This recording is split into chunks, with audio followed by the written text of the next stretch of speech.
최근 몇 년간 인공지능 분야는 놀라운 발전을 이루고 있는데요. 특히 생성형 AI는 기존 인공지능과 달리 새롭고 의미 있는 콘텐츠를 생성할 수 있다는 점에서 많은 분야에서 인기를 끌고 있습니다. 생성형 AI는 우리가 콘텐츠를 만들어내는 방식을 변화시키고 있는데요.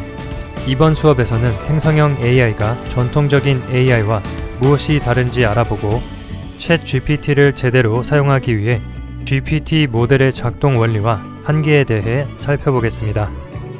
인공지능은 크게 두 가지로 구별할 수 있는데요.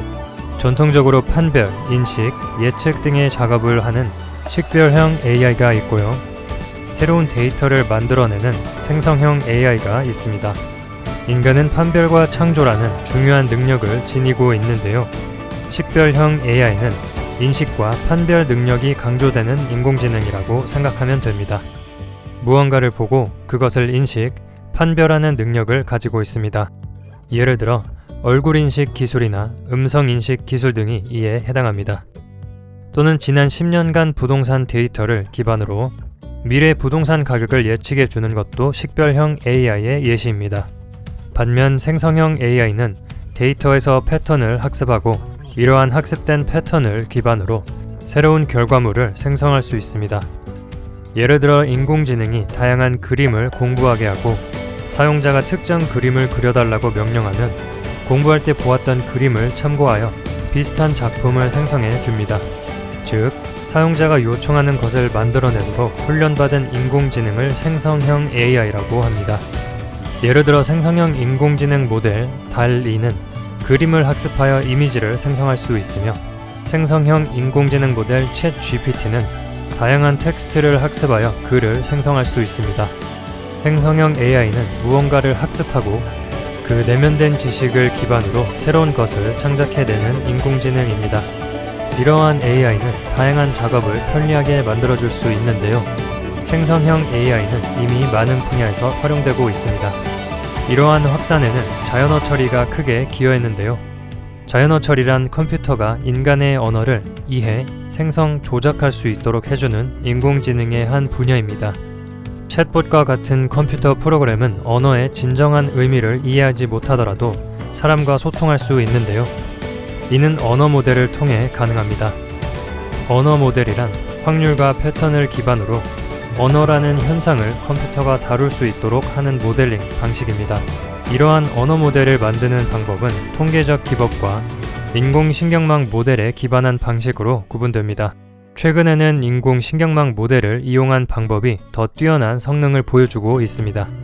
언어 모델을 통상적으로 학습시키는 방법으로는 문장에서 다음 단어를 예측하는 Next Token Prediction과 문장 중간에 들어갈 단어를 예측하는 Masked Language Modeling이 주류적인 접근 방법이었습니다.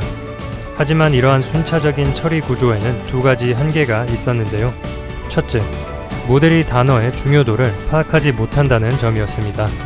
예를 들어 나는 땅콩 알레르기가 있어 라는 문장에서 알레르기와 땅콩은 매우 중요한 단어입니다.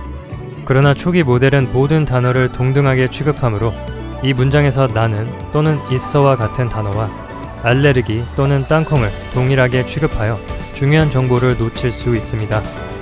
둘째, 입력 데이터가 각각 개별적으로 차례로 처리되면 문맥을 고려하는 범위가 제한되어 단어 간 복잡한 관계를 이해하는 데 한계가 있었습니다. 예를 들어 나는 파리에 갔어. 그곳은 아름다웠어. 라는 문장에서 그곳이 파리를 지칭한다는 것을 알아야 합니다. 이러한 종류의 참조는 문장 전체의 문맥을 고려해야만 이해할 수 있는데요. 각 단어를 개별적으로 처리하면 이러한 복잡한 관계를 포착하는 것이 어려워집니다. 그러던 2017년 구글에서 Attention is all you need 이라는 논문을 공개합니다. 여기서 처음 트랜스포머라는 새로운 패러다임을 소개하여 언어 모델의 새로운 혁명을 불러오는데요. 기존 방식들과 달리 모든 입력 데이터를 동시에 처리할 수 있고 자기주의 메커니즘을 통해 문장 내 단어 위치에 따라 각 단어에 다른 중요도를 부여할 수 있게 되었습니다. 예를 들어 우리가 책을 읽다가 광대한이라는 어려운 단어를 만났다고 가정해 봅시다. 광대한이 무슨 뜻인지 알 수 없지만 책의 다른 부분에서 그 단어의 의미를 이해할 수 있도록 사용되었던 것을 기억하는데요. 이때 우리는 그 페이지로 돌아가서 광대한이 무슨 뜻인지 맥락으로 이해할 수 있습니다. 트랜스포머는 이와 비슷하게 작동하는데요. 단어만을 보지 않고 문장의 모든 단어들을 혹은 다음 문장의 단어들까지 보고 그 특정 맥락에서 단어의 의미를 이해하려고 합니다. 이게 바로 어텐션 메커니즘이며 특정 단어를 이해하려고 할 때 어떤 단어에 집중해야 하는지 결정하는 방법입니다. 따라서 구글팀은 논문의 제목을 주의만 있으면 된다 라고 말한 것입니다. 트랜스포머 모델을 사용하여 만들어진 언어 모델은 이전보다 훨씬 효율적이고 정확한 언어 처리를 하기 시작했습니다. 이 시점을 기반으로 언어 모델은 크게 BERT와 GPT라고 하는 두 가지의 방식으로 나뉘어 폭발적으로 성장하기 시작하는데요. 우리는 챗 GPT의 기반이 되는 GPT 모델에 대해 조금 더 알아보도록 하겠습니다. 챗 GPT는 챗과 GPT를 이어 만든 합성어로 GPT라는 언어 모델과 대화한다는 의미입니다. GPT는 Generative Pre-trained Transformer의 약자로 사전 훈련된 생성형 트랜스포머로 해석할 수 있는데요. 생성형 인공지능이 의미 있는 내용을 만들어내기 위해서는 사전 훈련 과정에서 어떻게 학습되었는지가 매우 중요합니다. 오픈AI에 따르면 챗 GPT는 3단계를 거쳐 학습되었습니다. 1단계에서는 인공신경망에 무수한 책, 논문 및 웹사이트의 정보를 제공하여 방대한 딥러닝을 학습하도록 했습니다. 이렇게 훈련된 인공신경망 안에는 수많은 지식이 쌓여 있는 상태인데요. 이 과정에서 중요한 것은 파라미터의 개수입니다. 파라미터 수는 언어 모델의 성능 또는 복잡성을 나타내는 지표가 될 수 있는데요.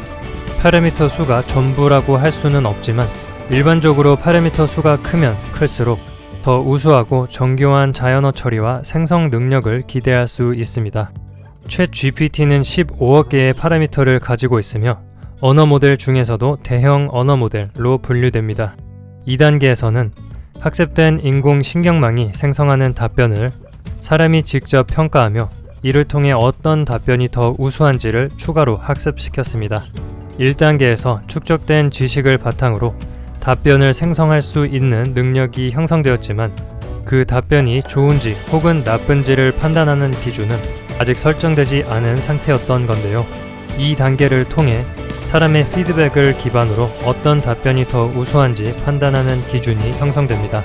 3단계에서는 사람 대신 새로운 인공지능이 평가를 수행합니다.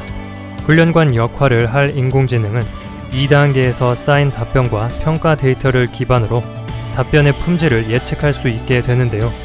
모델이 생성한 텍스트를 사람이 얼마나 좋다고 생각할지 추정할 수 있고 그에 따라 답변을 조정합니다.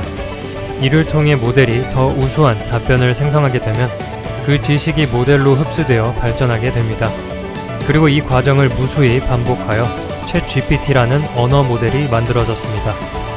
요약하면 챗 GPT는 방대한 정보 데이터를 학습하는 과정과 인간 사용자의 피드백을 기반으로 하는 강화 학습을 통해 더 우수한 답변을 생성하도록 파인 튜닝 되었습니다.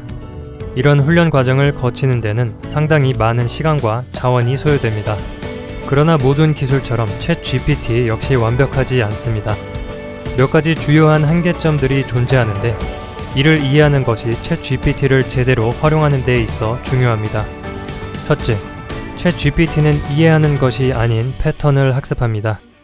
이는 인공지능이 실제로 정보를 이해하거나 의미를 부여하는 것이 아니라 대량의 텍스트 데이터에서 발견되는 패턴을 학습하고 이를 반복하거나 재구성하여 답변을 생성할 뿐입니다. 예를 들어 해가 서쪽에서 뜨고 동쪽에서 진다 라는 사실은 챗 GPT가 이러한 현상을 이해하는 것이 아니라 데이터에서 이 패턴을 반복적으로 보았기 때문에 알고 있는 것입니다. 둘째, 챗 GPT는 종종 사용자의 질문이나 명령에 대한 실제 의도를 완전히 이해하지 못합니다. 예를 들어 프로젝트가 어떻게 진행되고 있나요? 라는 질문은 맥락이 없어서 챗 GPT가 답변하기 어렵습니다. 프로젝트라는 단어는 매우 일반적이며 사용자가 어떤 특정한 프로젝트를 가리키는지 알 수 없습니다. 또한 실시간 정보에 접근할 수 없기 때문에 사용자의 개인적인 프로젝트 현황에 대한 정보를 전혀 알 수 없습니다. 셋째, 챗 GPT는 학습된 데이터 범위를 넘어서는 정보에 대해 답변할 수 없습니다. 예를 들어 챗 GPT는 2021년까지의 정보까지만 학습하였으므로 그 이후의 사건에 대해서는 언급할 수 없습니다. 이러한 한계는 지속적인 업데이트를 통해 개선될 수 있습니다. 하지만 현 시점에서 이러한 제한 사항들을 이해하고 극복하는 방법을 배우는 것도 중요합니다. 이 과정에서는 챗 GPT의 이런 제한을 보완하여 최대한 효율적으로 활용하는 방법을 소개하고자 합니다. 이번 수업에서는 생성형 AI와 그의 예시로서 챗 GPT 모델의 작동 원리와 한계에 대해 배웠습니다. 이러한 이해는 챗 GPT를 더욱 효과적으로 사용하는 데 도움이 됩니다. 우리가 컴퓨터 네트워킹에 대한 깊은 이해 없이도 인터넷 서핑을 할 수 있는 것처럼 챗 GPT의 기술적인 작동 원리를 완벽하게 이해하지 못해도 이를 직접 사용하는 데에는 지장이 없습니다. 다음 수업부터는 챗 GPT를 사용하기 위한 가입 절차부터 다양한 작업을 위한 사용법에 대해 알아보겠습니다.